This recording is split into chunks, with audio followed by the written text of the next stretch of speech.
Hey everybody, it's Tony Cline and I'm here with Lori Enlow, and today we're going to be talking about 200-mile foot care, or in other words, how to care for your feet before, during, and after a 200-mile race. So welcome, Lori. Thank you. Glad to be here. Yeah, so want to start off and talk just a little bit about your expertise in this area. So I want to talk a little bit about your race history. So just kind of give us a little bit. I did do a little bit of sneaking around on Ultra Sign Up and saw a little bit about your history, but why don't you share that with us? Sure. I've been running ultras for about 10 to 12 years now. Probably most of my race history is in the 50K to 50-mile distance or 100K distance. Those are kind of my favorite to race. But then I also love the 100+ mile distance, and I've done a number of really rugged, raunchy 100-mile mountain races. My favorite place to do 100-milers is definitely high mountain. So that's my favorite, but I also love desert racing, high desert. I don't like heat, but I do like the high desert. So I've had one attempt at Moab 240. I made it to mile 175, and we can talk about that if desired, but I have made it to 175 miles. So I do have a bit of experience in the 200-mile arena, just not all the way to the finish. And then I'm a nurse practitioner, take care of a lot of really bad feet diabetics in particular. So I have a lot of experience with some pretty scary looking stuff as far as wounds and feet. So combine the two, and my other passion is doing medical care at races, in particular messing around with nasty feet, which I'm sure has a psychiatric diagnosis all of its own somewhere. Well, I definitely appreciate that. We can talk a little bit about how you and I started to interact on this subject. But before we move off your race history, I'm going to brag on you a little bit. So you've got, and this is just in Ultra Sign Up, but you got 69 races. And out of those 69 races, it says you've got 25 trophies. So it looks like not only do you have quite a bit of race history, but you've got a history of having some pretty good performances as well. Yeah, I'll give one more brag on myself, because I am terribly proud of, and probably part of the reason I didn't finish Moab 240. I was first female up till about 120 miles, somewhere between 100 and 120 is when the wheels came off, and everybody started passing me. But I'm pretty proud that I made it that far in the lead. Yeah. So. Nice. What year was that? I want to say it was 2019, but I'm not 100% sure. Okay. All right. So let's transition a little bit and talk about your volunteer history. You mentioned a little bit about how you volunteer at some of these races, but just talk a little bit about what you do while you're there volunteering. Sure. Started volunteering early on just to give back, and then starting to get more experience with my own feet. And then in my medical practice, and then dealing with other runners and questions and things came up. And that's how I kind of got into really being able to work well with difficult feet that have been on the go for many days, which is kind of an area that there's no real medical, or there's not a lot of medical literature or guidance. And it's like one-on-one experience. So the more feet you see, the more you start to learn what works, what doesn't. And then it's just, like I said, been a passion of mine. But part of it's too, volunteering by default, ending up with some injuries kind of pulled me out of some races, and that gave me the opportunity to decide, okay, do I just want to pull out and sit on the sideline, or do I want to get in and help? And initially I was afraid that getting in and helping on races that I couldn't race in would create a lot of angst in me, or a lot of jealousy or desire to be out there. But amazingly enough, it has actually probably given me more joy than actually running the races myself. I found that I actually, when I'm out there on those 200+ mile races, I have no desire to be in there. I see the suffering and I'm like, oh yeah, I remember that. That's tough. Well, that's actually a pretty good transition to how you and I met. And we met last year at Moab, the Moab 240. and it was at Pole Canyon mile 184.9. I think. I think when you're 184.9 miles into a race, I think it's probably okay to say it might have been mile 185, but officially on the map it's 184.9. And I was a wreck. I was tired. I had an injury that I suffered around mile 60 early on. And so I was just really dragging, which really changed my gait. It changed my foot strike. And so I came into Pole Canyon. I remember just getting into the medical tent and finding a cot. I had my pacer there. He brought me a plate of food, placed it on my chest, and I ate just probably 5 minutes of that and fell asleep. And when I woke up, you had been working with my pacer for him to tell you what I needed. And I woke up, didn't have my shoes on, had fresh socks on, but you had taken my socks off, did blister care, retaped my feet, and I didn't have any idea on the foot care. I had not up to that point taped feet. I'm still not good at it, and that's why I wanted to get you on here, because I know there's a lot of people that are trying to do this distance that really just don't know how to take care of your feet. And not that any race is easy, but certainly racing 200 plus miles, slamming your feet on the ground repetitively, step after step, there's going to be a lot of things that could go wrong. And so I don't know if you want to jump in right now and talk a little bit before we kind of get into the foot care of the before, during, and after, but maybe share a little bit about some of the worst injuries or some examples of some injuries that you see and how we might be able to prevent those. Yeah, I would say about 95% of what we see in the medical realm with feet and otherwise is preventable. It's and that's true. It's hard because you don't experience the types of things that we typically do see late in the races in your training runs. They're just, you're just not out there long enough in training to experience those things. So yeah, probably the worst things I see are just, the worst thing I see is the completely moist, wet, deeply macerated foot. That is the hardest foot to fix. And because unfortunately it takes drying them out to really fix the problem. That's the worst thing. So if we can prevent that, that is huge. And it almost always can be prevented or mitigated. So that's one that I'd like to harp on a little bit. The other is just not paying attention. The other lead up to the major issue is not addressing issues as they occur. Hot spots, things don't feel right, and you just keep going on it and going on it, going on it, don't address it. Addressing it may not fix the problem, but you can mitigate if you just stop, take 5 minutes, 10 minutes, do what you need to do, and then keep going until you get to the aid station. And if at the aid station things aren't better, that's when medical can help you. So those are the kind of the two big things. And then, we see a wide range of, the other thing I've seen is probably one of the worst things I've seen is when the skin just completely separates from the bottom of the foot and you've got just raw flesh to deal with. And that's tough. It's scary too, because then you have the risk for infection. And if they've still got another day or 2 or 3, then it's something we have to watch very closely with medical and making sure at each medical stop, we're looking at those feet. Yeah, I think it's easier said than done when you say, stop and take 5 minutes or 10 minutes, not only because it's a race and some people are really looking at their time, even though it's, 200, 240 or whatever miles, you're still in that mindset of, I need to keep moving, even though stopping and not addressing the problem is actually making you move slower overall. Mm-hmm. And the second thing is that I found is that when you get to the point where you need to do some foot care, you're typically a little bit further in the race and you're already starting to feel that fatigue.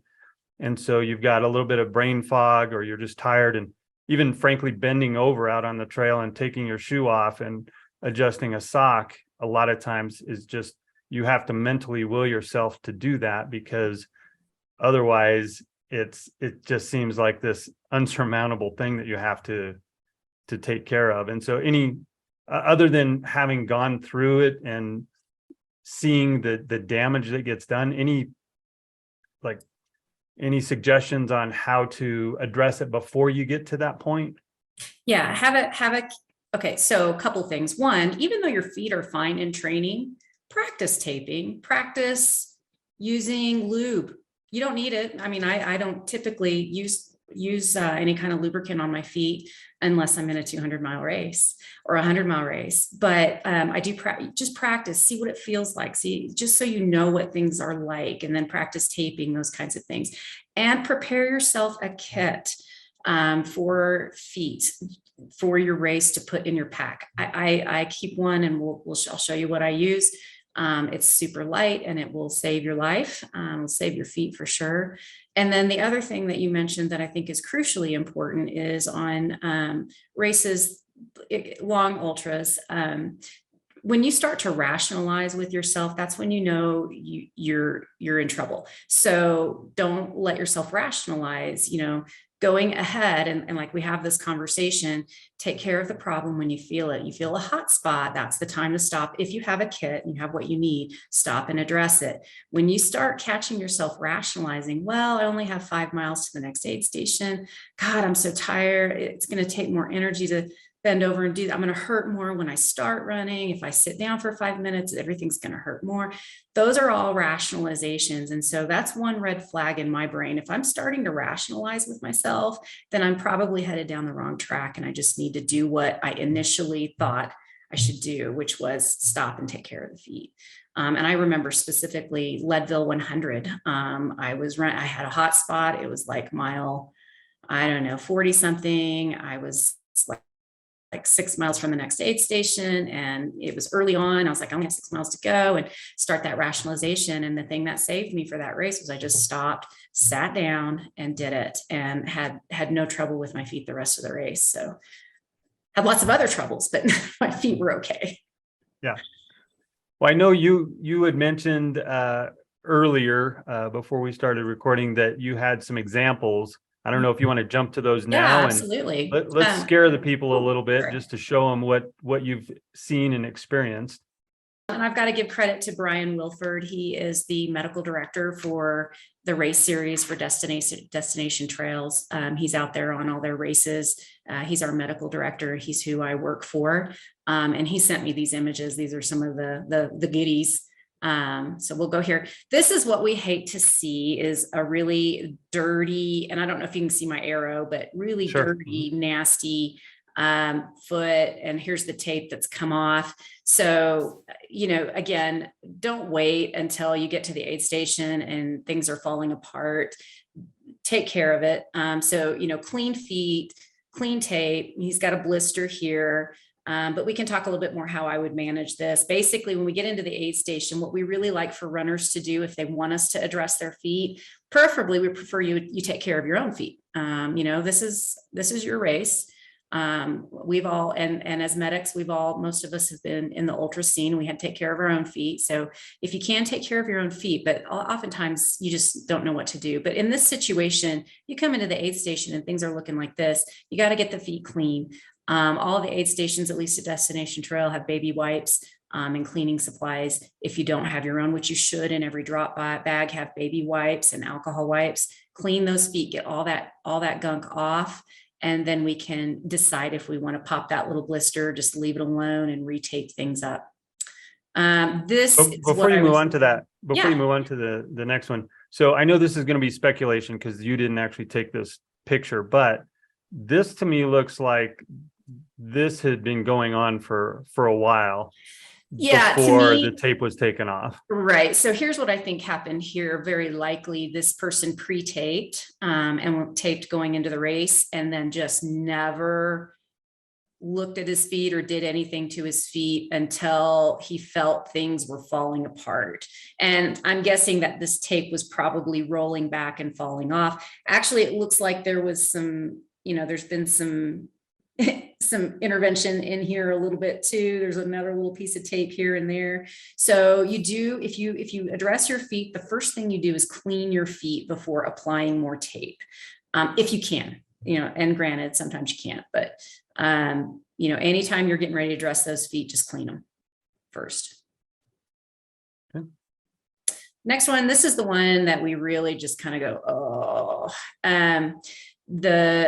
almost like trench foot. This is kind of the early stages. It's where the foot's been wet for a long period of time. With the races that I've been with Destination Trail in particular, have been pretty dry races. So if we see this, it's usually in people who tend to have really sweaty feet.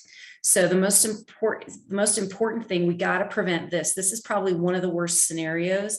I'd rather see blisters, lots of blisters, than this, because what happens here is the skin gets so moist, it starts to separate from the dermis, from the underlying layers of skin. And with running, as you can imagine, you get this shearing force, and this is where the bottom of the foot will just peel off, and then you have raw flesh underneath, and it's extremely painful and extremely high risk for infection. As you can imagine, tape does not tend to stick well to this. So usually the best thing for this is prevention. So if you're a sweaty foot person, make sure you have wicking socks. You don't want to use cotton, just 100% cotton socks. Use a mixture, something that wicks moisture. And you want to have a change of socks in your pack, and you want to have a change of socks at every aid station. And if you're just a sweaty footer, then you want to change your socks at every aid station, every 20, I would say every 20 miles, every 20, 25 miles. But again, you'll learn your feet. If you've done any kind of racing, you kind of know how long it takes before your feet really start to get kind of wet. But if they're feeling wet, then you need to get those socks off and put a new pair on. That's kind of it on that. If we see these feet, if you come into the aid station with these feet, we're going to highly recommend you get your shoes and socks off, get kind of close to the fire, or just make sure you get your feet out in the air, bundle up, and take a good 1 to 2 hour nap. Let's get those feet dried out, because this will not go well, and this will end your race if it's early enough on. Well, on the 200-mile races, typically, unless you're just one of the people that are out front, winning the race, typically people are going to sleep a little bit. Mm-hmm. And what I did this year that I didn't do the year before was, when I was at the sleep station, I did take off my shoes and socks. Even though my feet didn't look anything like this, they still, they appreciated being out in the fresh air and drying out a little bit, even if they weren't quite this bad. So I don't know if that's something that you would recommend, because I know then when you're at your sleep stations, you're trying to sleep, but you could also wind up getting a little bit cold. But yeah, absolutely. My general recommendation, it depends. Unless you're gunning for the podium, I would say at least every 20 to 25 miles, take your shoes and socks off, change your socks every 25 miles. And then depending on how you do, but if you're going to be in an aid station for more than 15 minutes, go ahead and slip your shoes and socks off, get a look at what's going on with your own feet, and eat while you're doing that, give them a little bit of air. So that's the best thing you can do. Nice. This one is one we can talk about taping, how to deal with something like this. Basically what's happened is there's been a blister that's over the toe and toenail. As you can see, the toenail's now gone. And basically it ripped off. So the toenail and the skin is gone. That's always just a gory looking one. It's actually pretty easy to take care of from a taping standpoint, from a management standpoint. And I will say, regardless of how bad your feet look, it's amazing what people can run on too. So I try not to let blisters and bad feet end people's races. Although a lot of times they're really scared. They're looking at their feet and they're going, I don't know that I can do this. And you'd be surprised, after about 10 minutes of running, a lot of the pain with blisters and issues with your feet will go away. It'll come back, but it will go away. Mm-hmm. This is another one, again, kind of macerated or macerated moist. But a blister there too, obviously really dirty. So, if you come into the aid station, you take your socks off and this is what you're seeing. First thing you need to do is grab a baby wipe and clean those feet. Just get all of that gunk off, no matter how tender those toes are. Just clean, get them good and clean. And then if you need help with taping, the medical can help you. But ideally, we're going to talk a little bit about how to tape and some ways to practice. So I practice for these kinds of blisters because occasionally I do get them. It's uncommon, but So I know how to tape these things now. And we'll talk about some good resources for you too, if you want to learn more. This again, this is a common one I see where there's a blistering on the ball of the foot. And again, it looks like it's already draining. So again, just kind of cleaning this foot up, putting some tape down, and I can show you taping technique for this kind of stuff. This is what we see. Very common. Now, Lori, on that last one, Yeah. How does a blister get that big? Does it kind of just happen all at once, or is this something that was ignored for many miles? Yeah, it's not always ignored. Sometimes it's not felt. So you can't, or you feel a little hot spot, and then again, you kind of ignore it. This would be hard for me to imagine that he didn't feel anything until we saw this. So again, I think this generally, you don't just pop, you don't in 5 minutes develop this. This is something that evolved over probably hours of running on a bad spot. Could be that he didn't have good feeling. He didn't notice it. He didn't feel it, or didn't feel it was significant enough to address. He also, it's hard to tell, but it looks like he's got kind of a little bit of an underlying callus formation there. So you can see up here on his toe, he's got some callus. This is kind of one of these blisters that is under a callus, and those are the most painful of all blisters. These are mostly preventable. We'll talk a little bit about that, but getting the calluses, you really want to have feet that look like a baby's feet when you start your race. Those, and people, it's counterintuitive. You look at those really soft, supple looking feet with no calluses and you think, oh God, they're going to look horrible at the end. Complete opposite. Those are the feet that do the best. So getting these calluses down, starting about a month before your race. And we'll talk about how to prep your feet starting about a month before your race. You can probably prevent at least this. But this is a blister to me that looks like it got under a callus, and they are just exquisitely painful. They're tough to treat. We can tape them, but they're still so painful because that skin has just, it's thick and it's really separated. And so you just get really a lot of friction no matter what you do.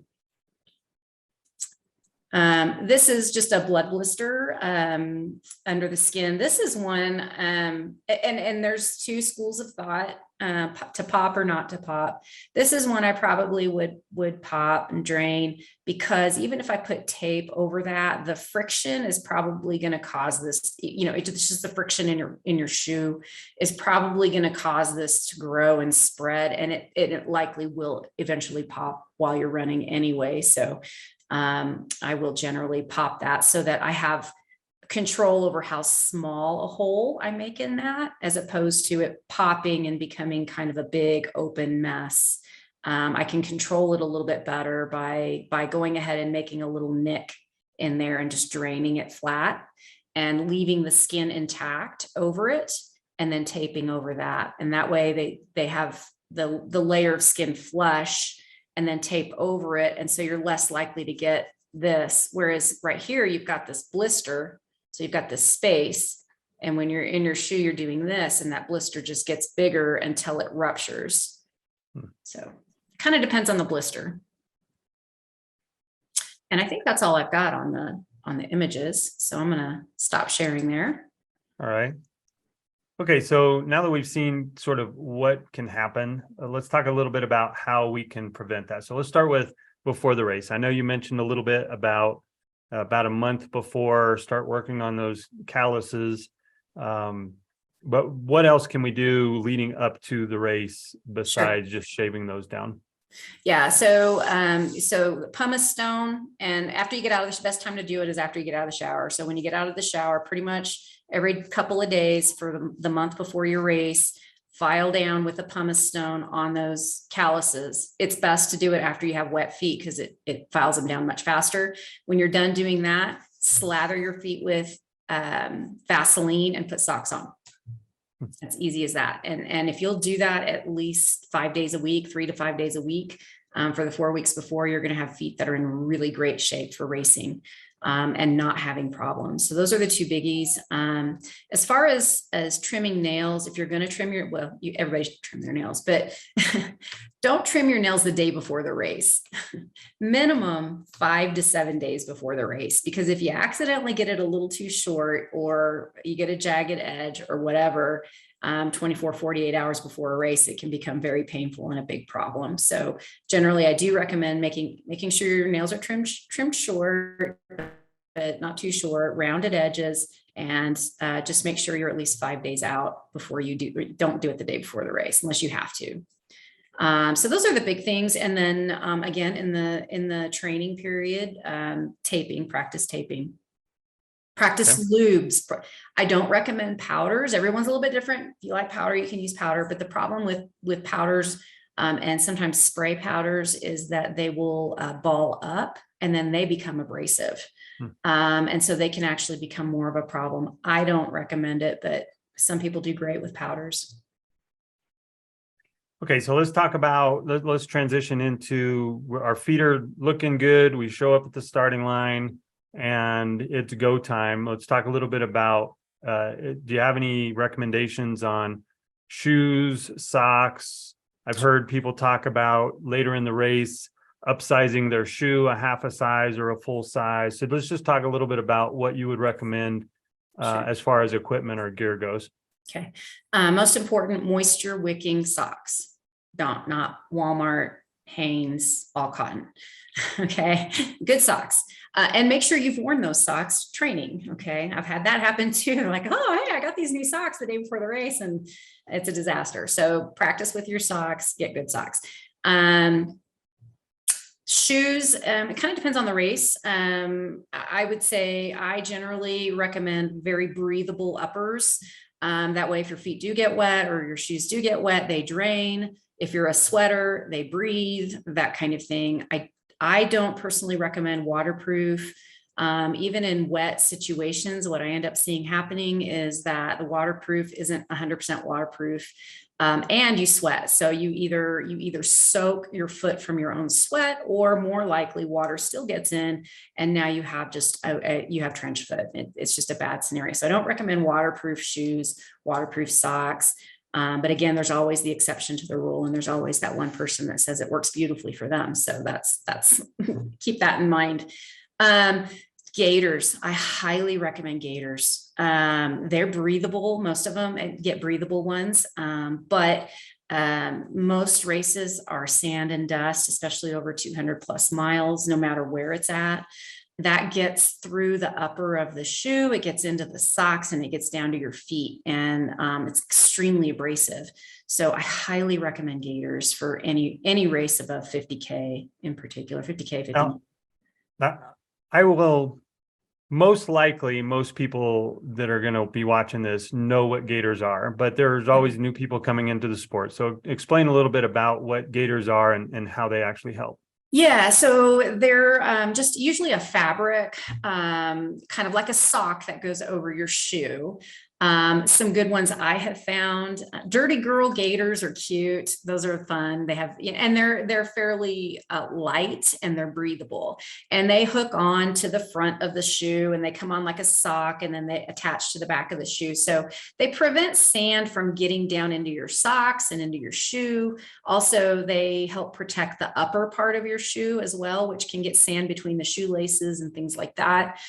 So that's one brand I like. Altra has a really good line of, or not Altra. Well, Altra does too. Altra has good gaiters, but Catula actually has a really good varied line of gaiters that actually work really well. And I like them because I don't have to use like Velcro and sticky stuff. They just work really well. So those are some brands that I recommend, but they're basically there to kind of keep sand and grit out of your shoes. Okay, let's go back to the socks for a second, because I've heard a lot of different opinions on socks. I've heard people love the toe socks, don't love the toe socks, using a sock with a separate liner. And I know a lot of it's going to come down to personal preference, but what have you seen from a medical standpoint? What do you see as being maybe best practice, or at least having the larger chance for success of making it through without really damaged feet?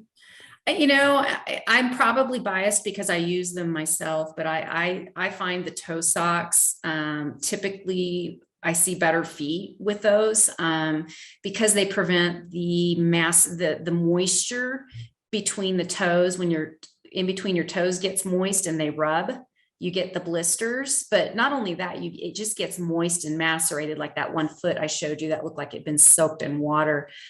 So the toe socks will absorb that water, keep your toes dry.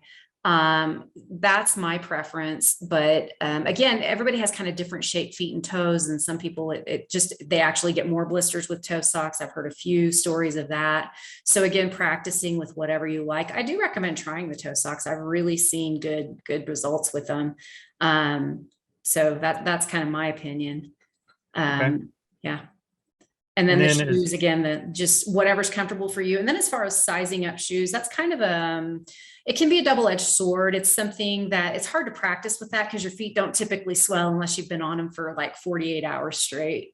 But I think it's a good idea to if you can have a pair of shoes that's a half size bigger than what you typically wear. I would have that. If you have that luxury. If you don't, just a change of shoes. If you have like another pair of running shoes that you really like, have a change of shoes. Sometimes just changing the shoe, it just makes your feet feel like it's like heaven. It's the little things that count. And that's one of them. Two, with really sandy races, even with gaiters, you get a lot of sand into the fabric of the upper and it becomes very stiff and hard. And sometimes that changes the dynamics of blistering and things like that on the top of the feet. So that's one thing that helps too. Same thing with socks. And that's the other reason I recommend changing socks is that sand gets into the sock fibers and then the sock becomes very stiff as well. But the 200-mile races that I've done, I've been lucky enough to have a really good crew at both races. And so we did that. We took multiple changes of shoes. I even took an old pair that I probably wouldn't run in anymore, but I just wanted to have multiple. I wanted to have a backup for my backup.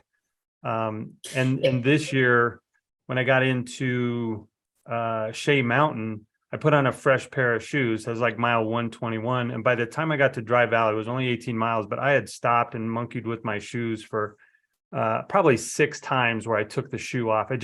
That pair, even though I'd run in it and it wasn't super old, it wasn't brand new, that pair just was not working for me that day. And so to have another pair that we could throw back on, we put on another pair. And from Dry Valley on, I wore that pair and it was great. So it was just, I don't know what it was, same model, I bought them at the same time. I had about the same number of miles on it, but so it was really good to have that backup. That's a good one. I can't tell you how many times that happens. I've had it happen personally to me and many, many runners. For whatever reason, the shoes that worked beautifully for you for hundreds of miles, for some reason, at some point just aren't working. And it is nice to have another pair of shoes. So yeah, I highly recommend having alternating shoes and socks and all of that stuff with your crew. Yeah. All right. We've talked a little bit about taping, and that's an area that honestly scares me a little bit because I don't know anything about it. The only time I've ever taped during the race or taped at all is during races where unfortunately I show up and I've got blisters and, the medical people at the races, you included, have helped me out with that. And so I want to get better and I want to help other people get better at pre-taping or at least knowing how to treat on their own. So let's talk a little bit about what you look for to pre-tape and then maybe how to tape as we wind up discovering issues along the way. Sure. What I'll say first off is if you don't typically need tape, don't start pre-taping. Okay. I am kind of the believer is start with what you're used to. Now, some people pre-tape religiously and always have and always will, and that works. But if you're not someone who typically pre-tapes, don't suddenly start. And that's not something I would even really recommend pre-taping. I generally recommend starting out with your own, what you've got, what God gave you. And then if issues start to arise, then address it then. But there are some people that they know what issues they have and they know they have to pre-tape, and that's fine.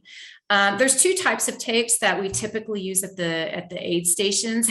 And it's kind of like Republicans and Democrats. You're either a Leukotape person, which is probably more popular, or you're a Rocktape KT tape person. I am a Rocktape KT tape person. So there's a reason for that, and I'm biased, so I'm gonna give you my biased opinion, and you know it's biased. Rocktape is, or KT tape, or I'm not sure what else it's called, but it is more flexible than Leukotape. The problem is it doesn't stick quite as well, but it stretches. So when you're running and walking and your feet are moving, it will stretch. What I find with Leukotape, which is this, I'm sorry, I didn't get different colors. I should have gotten different colors so you can actually tell the difference. Leukotape is super sticky, which is great for some things, but it does not stretch. It actually does have just a tiny bit, but it's not enough. And the problem I find with this is instead of stretching with your feet, what happens is as your feet get a little moist, it creases. And then you get these little folds and creases in the tape on the bottom of your foot. And that creates a rubbing spot that hurts. Now, I say that, but millions of people do fabulous with Leukotape. I just don't personally like it because it's also really hard to take off when I'm at the medical station. It really bugs me. And two, it takes skin with it because it is so sticky. With KT tape or Rocktape or any of the flexible ones, one of the tricks I use, I can typically get this to stick just fine for 200-mile runners as long as their feet are clean and I use an alcohol wipe to get the oil or grease or goo or whatever off their feet. I find it sticks just fine for most people. Sometimes it'll roll a little, and if it does, if they come into an aid station, I can just trim it. Trim that little roll off and add another piece or whatever. That's just personal preference. So I would suggest getting a roll of each, roll of KT tape, roll of Leukotape. And then that's when you get to play with it. A really good book is called Fixing Your Feet. I cannot remember who it's by. It shows in detail. Oh, look, he's going to pull it. It shows, it shows in detail how to tape feet. It's great. There's so many different ways. The one thing you have to know with KT tape, it's not as much of an issue because it stretches. With Leukotape, you do not ever tape a toe, a foot, an ankle circumferentially with Leukotape. The reason being it will not stretch. When your toe, wrap it around like that, that's circumferentially. When you do that and your foot swells or your toe swells, you cut off the circulation. Oftentimes you won't really notice it. It aches, but you know what? Everything aches at 180 miles. So you don't notice that aching is actually the circulation being cut off. So this is my ankle. Do not wrap like this with Leukotape. I don't do it with KT tape either, but in particular, and do not use duct tape. Do not use duct tape. If you use duct tape and you wrap it around your ankle or toe, just count on thousands of dollars in an ER visit and possibly having to have your leg opened to relieve the pressure. You develop what's called compartment syndrome. And if you want to see what that looks like, Google it. It's bad and it's expensive and you can lose your limb. So it's not worth it. So don't wrap circumferentially. So let's talk a little bit. And Tony, just stop me if there's a question you have, but I'm just going to run with what I'm doing. Okay. So how do I tape? Okay. I'll show different sizes. In my kit, when I go on probably above a 50K, so 50 mile or greater, in my kit, I carry pieces of tape. I carry ones that will go around my heel because that's the most likely place I get a blister. I will get one about the same size for the ball of my foot. That's the other common place. And then I will also cut some toe size ones. And I'll show you how to put these on here in a second. I also have learned this little trick of making it look like this to go between the toes as an anchor piece. And you'll see that in the book, Fixing Your Feet. This is one of my little favorite tricks because it works so well at helping to keep toe tape on and dealing with blisters between the feet. So I'm gonna my fancy foot that Tony sent me freaked my husband smooth out when the package came and I opened the box and there is a pink foot in the package. I'm still getting grief over that. But anyway, this is our fake foot. And I'm going to try and use this. I may use my own foot if this isn't working, but I'm going to change the angle of my camera here. And Tony, you can tell me if this is not working well and I can readjust. Yep. You okay? Okay. Yep, that's great. Okay, so let's start with the kind of the most common places I see blisters are on the ball of the feet. So that's where I have used my baby wipe. So here's what you have done. You have cleaned you say, I have an issue. You've cleaned your feet with baby wipe, taken all the tape off that you can without hurting your feet. You've cleaned them, they're clean. What I do is alcohol wipes, cleaning all the oils and stuff off. And then with my my KT tape, because that's what I like, I tear it in the middle, just like you would when you kind of apply it for other reasons. Whew.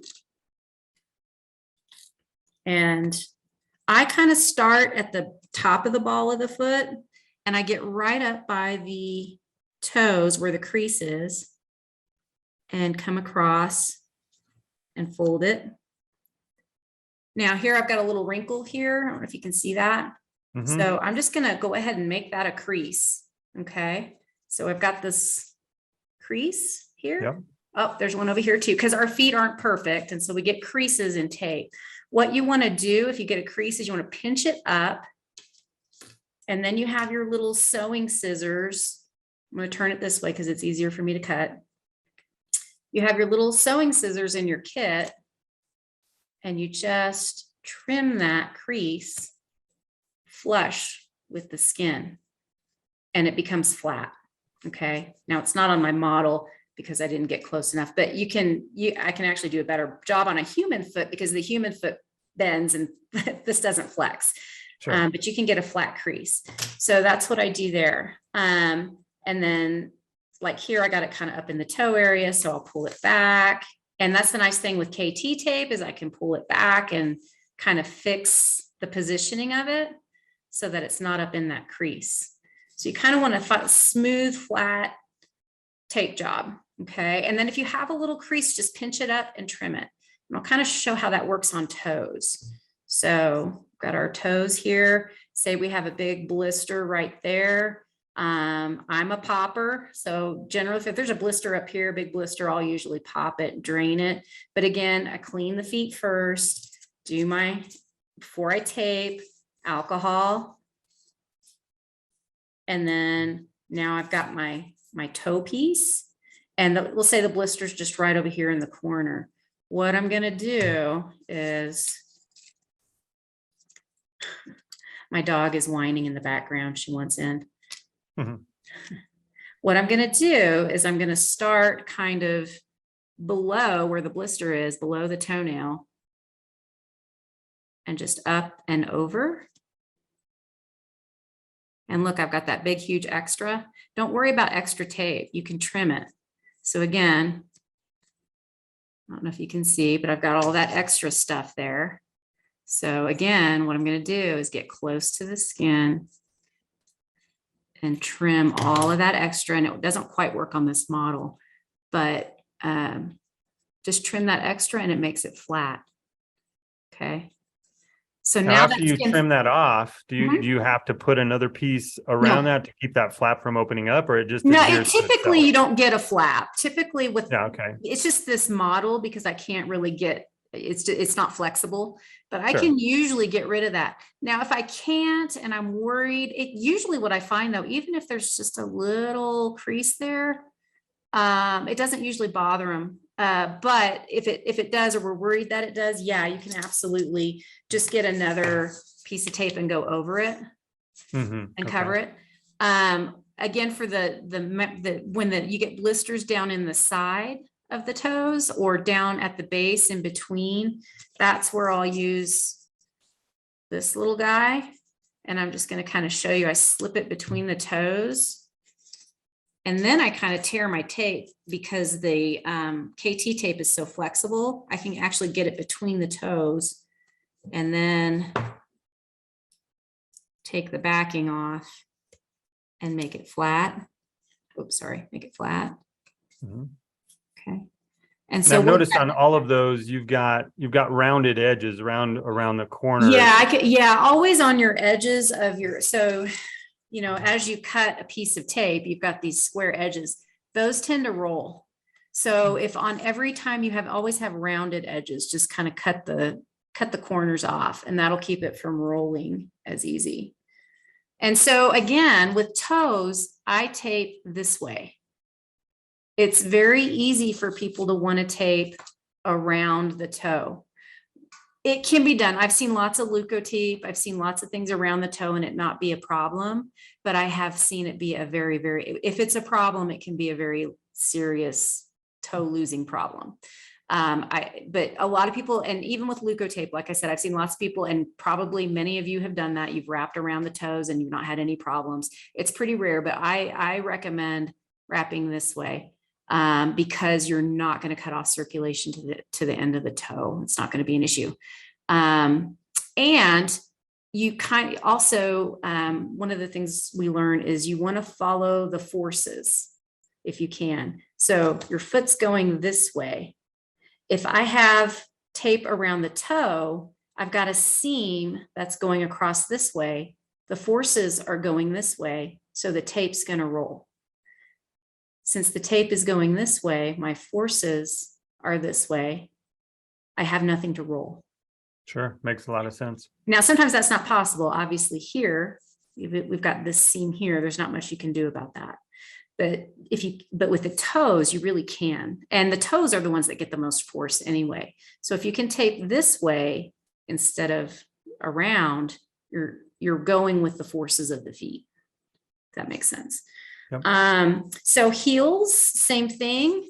I would clean with alcohol and then around the heel. Typically what I do, let me grab another bigger piece. Let's see here. Got to cut one. Sorry. Thought I had them all cut. So around the heel, and sometimes people will also get blisters kind of in the side of the foot. On the outside. That's where I get them, right there in the back, kind of. Yeah, kind of on the outside or on the inside. So again, cleaning those areas and then just taping around. And I will usually come under the bottom of the foot too. So coming in here and around, and of course I'm making all kinds of creases, but I try to get it toward where it kind of comes under the foot too. Mm-hmm. Okay. And then again, if I get creases, I can either lift it or, you know, I've got these little creases over here. I can trim those. You just pinch it and then you take your little bitty scissors and you just trim it flush. Okay. Same thing over here. And sometimes you'll get I'll get a crease up here. Again, just trim it flush. That's sure. The easiest way to handle those creases. Okay. And you talk about having those scissors with you. Are you leaving those in a drop bag, or are you just having one set that you take with you and keep it in your pack? So the trick with these are my scissors I have in my drop bag because they're super pointy, they're great, and they do the job better. What I keep with me in my kit, which is just a Ziploc bag, quite frankly, is I go and I get the sewing kit that have those little tiny scissors in them. They're terrible scissors, but they actually work really great for, 48 hours of cutting tape, which you end up cutting very little. They have rounded, they're like safety scissors. So they don't poke through your pack and through your gels or whatever else. And they're like that big. But you can get kids safety scissors. They're just a little heavier. And I'm one of those that thinks I'm going to be up on the podium, even though that rarely happens. So I'm like, I don't want heavy scissors. Yeah. So yeah. So we'll talk a little bit about what's in my Ziploc bag, typically little bitty scissors, different sizes of tape for my toes and my heels and my feet, alcohol wipes, and I order online. I get a little sterile surgical blade or an 18 gauge needle. And you can get those on Amazon. And so I'll have both of those in there just in case I need to pop a blister or deal with it. I also have a tiny little thing of lube. So what you're saying is taking a safety pin off your bib after 150 miles and popping, yeah, and sticking it in there. That's probably not good practice. Well, actually it's fine. I've seen people do that all the time. That works too. I'm a nurse, so I'm like, no, I'm not going to do that. Yeah. All right, let's talk. Are you kind of wrapped up best practice with taping? Yeah. Okay, so then, and this is something I also don't do except for when I'm in the races or when I come across you or someone else. I don't typically put any lube on my feet. And I know that was one of the things this year that you helped me with and told me to, lube that up after we did a little bit of foot care again back at Pole Canyon. But what's the benefits of that? Because in my mind, when you lube that up and it is dusty, it's almost like a magnet, and now it's holding all that dust in there. So obviously there's pros and cons, but in this case, we lathered them up and I hit the road. So that one's probably the most individual. And again, I would suggest if you don't ever lube and it's not an issue, don't start using lube. If you're having issues, you might try it and use it. Dust is a problem, and most races have a lot of dirt. So it can get in there. I know I use lube just because it keeps my feet happy. The trick is you are going to have to get that lube off of there about every 25 miles or so, because you're going to you do it when you change your socks. Mm-hmm. So again, the baby wipes and cleaning all that lube off, it can be a little bit of a trick, but I find for me it's worth it. The problem I see with lube is people lube their feet at the beginning, they put their socks on and they don't do anything until they have a major meltdown at mile 180. And now they've collected all that dust, and the lube and the dust together. It's a great abrasive and it just tears up the feet. So if you're going to use lube, you're going to have to be pretty committed to taking good care of your feet.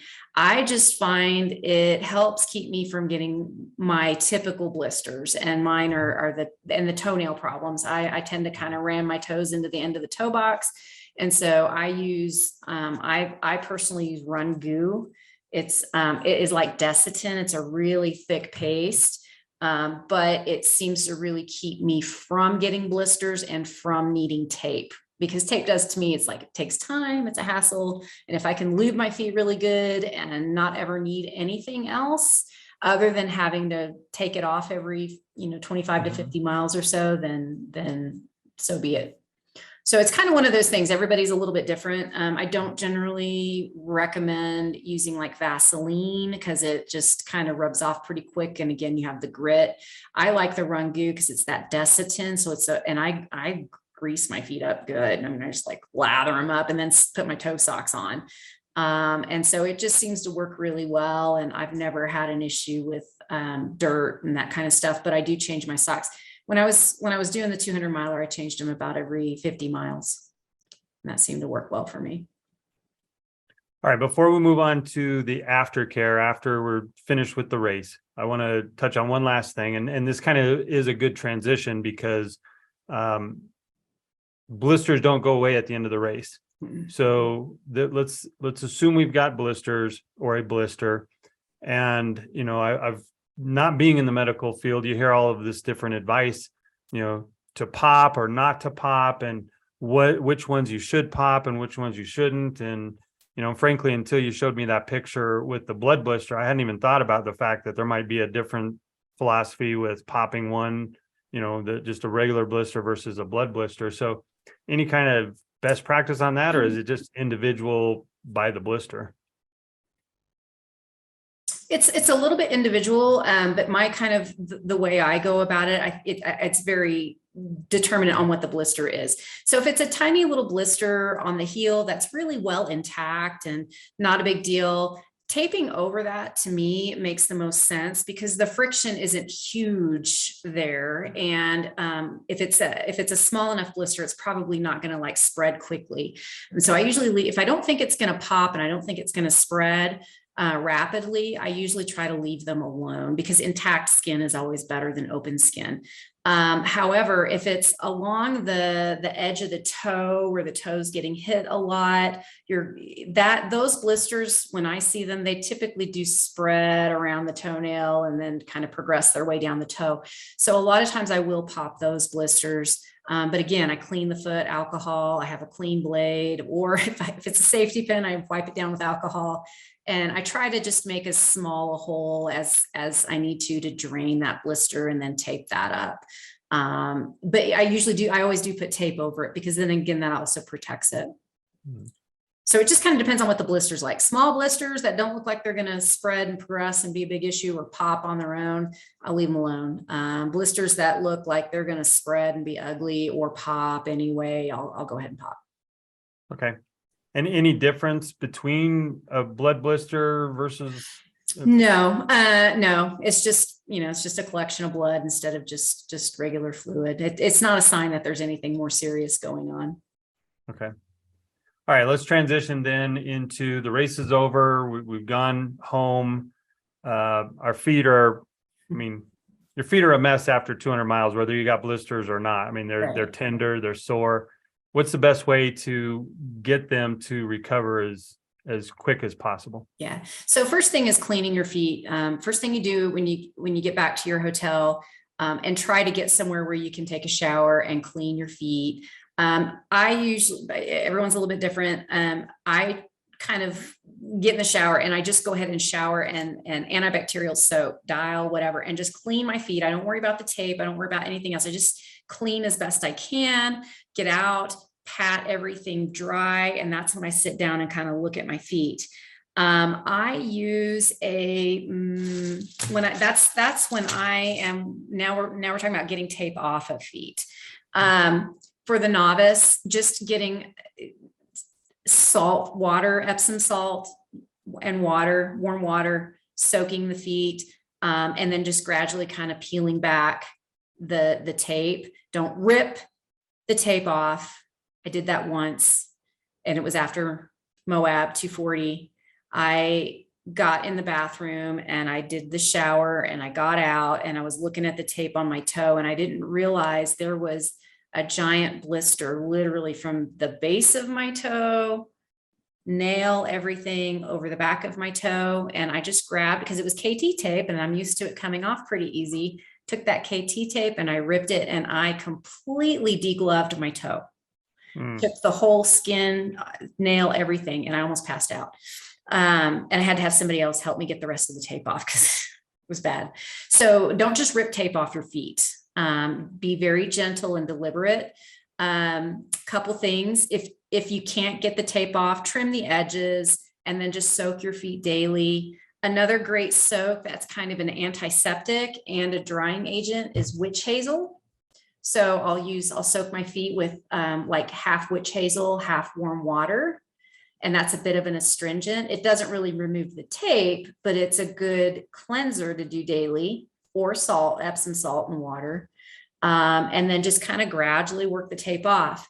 What I do, I don't like having tape on my feet. And so typically after the race, I will use a product that I get on Amazon that I use in the medical field. It's called Unizolve. It is medical grade Goo-Gone. And so I will use that and rub it along the edges of the tape and gradually peel back and keep rubbing and get the tape. And I get it all off of my feet after I take my first shower. But I use this, I don't just pull. And then again, soap and water, clean my feet. And then I use Vaseline and socks and just take really good care of your feet post race. But the most important thing post race is soap and water, because you got to get the bacteria off. You've got tiny little cuts and blisters that have opened or popped or whatever, and those are going to get infected. And so first thing you do is just soap and water, ignore the tape, clean everything, get out of the shower, pat your feet dry, and then trim the edges or roll the tape back once a day. If you leave the tape on, that's fine. You don't want to pull skin off, especially if you're using Leukotape. You're not going to get that tape off on the first day, I guarantee you, unless you have a lot of the units off. So just soak them daily, gradually roll it back, keep them clean, that kind of thing. So leaving the tape on there for a couple of days is fine. What would you say is kind of like, okay, it's getting too long, get the tape off because there might be stuff going on underneath it? I don't know that there is a time frame on that really. The tape that's adhered that significantly, there's probably not any, it's probably not a bacterial infection underneath it. What you want to watch for is around the tape edges, or if your feet are getting your feet, if they're getting red, rashy, hot, swollen, suddenly the pain is worse. That's not normal. Like, your feet hurt post race, but all of a sudden around that one taped area, it's really red and hot, and it's really starting to hurt. That's a sign that you've got a bacterial infection that needs medical attention. And so I'd get to an urgent care. But otherwise, you can tell, if you've got a piece of tape that's really, really stuck there and it's been there for 3 or 4 days, if there's no redness or swelling around it, and it's not particularly painful, it's probably fine. So, a week, a month, whatever, you're eventually gonna get rid of it. So don't worry too much about having tape on your feet for days. It's no big deal. As long as your feet are clean, you're taking good care of them, you're rolling the edges back, trimming them, looking at your feet, that kind of thing. Well, Lori, that was really informative. I really appreciate you coming on. I think that's going to help me next year. I think it's going to help a lot of people figure out how to not have butchered up feet when they're done with their races, because I know especially at this longer distance, I know the distance has been around for a while, but it seems like it's becoming more and more popular. And there's a lot of people jumping straight into this, sometimes even bypassing the 100-miler and getting right into this. And to me, it's a completely different sport than, each race distance is almost its own sport. And, sure. And I appreciate you coming on and helping us keep our feet protected. And so I guess I'll leave you with this. I want to know what's next for you. Yeah. What do you got coming up? I have a 50K tomorrow. So oh, really? I have McDowell Mountain 50K, and then I have another 50K in a couple of weeks, Cave Springs here in Phoenix, Arizona. And then I have Black Canyon 100K in February. And then I'm toying with the idea of putting my name in the hat for High Lonesome 100. Nice. trying to get back to Hard Rock if my back will let me. And then who knows? I crewed I worked one of the aid stations at High Lonesome about 3 years ago. It's great. So if you come out here, let me know. I will for sure. And then of course I'll be at all 3 destination trails 200s this year. And if there's another 200, I hear rumor of another one. I may be at that as well. I'll also be at Cocodona crewing and pacing a runner there. So I'll be at a lot of races, running some and crewing all the others, pacing and medical. Well, I know that a lot of times us runners want to say this during a race, but we're too exhausted. We obviously couldn't do it without having you guys out there as the medical team, and we really appreciate it. And so whether we say it or not during the race, before and after, certainly we appreciate you being out there. Runners are always good about saying thank you. I've never not had runners be grateful, either through expression or through verbal. But yeah, that's never an issue. So that's one of the reasons I love being out there. You guys are super. All right. You got the last word. Any last word? Oh man, take care of those feet. And I'll see you on the course. All right. Thank you. Thank you. You have a good day. You too. Bye-bye. Bye.